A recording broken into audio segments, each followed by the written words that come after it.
अहम अस्मी म्हणजे काय नक्की? संस्कृतमध्ये अहम म्हणजे मी. पण हा मी म्हणजे माझं नाव किंवा माझी ओळख? नाही, तो नाही. हा त्या सगळ्यांच्या आधीचा मूळ मी आहे.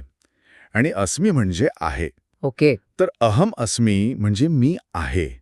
किंवा अजून खोलात गेलो तर माझ्या अस्तित्वाची मला जाणीव आहे. अच्छा. ही जाणीव विचारांच्या ओळखीच्या पलीकडची आहे.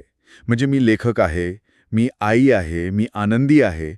या सगळ्या ओळखी येण्यापूर्वी जी फक्त पसण्याची शुद्ध स्थिती आहे ना, ती म्हणजे अहम अस्मी. म्हणजे ही आपल्या चेतनेची, कॉन्शियसनेसची एकदम पहिली मूलभूत पातळी झाली. अगदी. मग याबद्दल उपनिषद काय म्हणतात?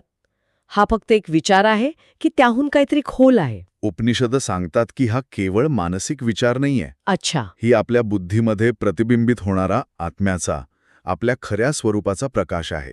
प्रकाश. हो,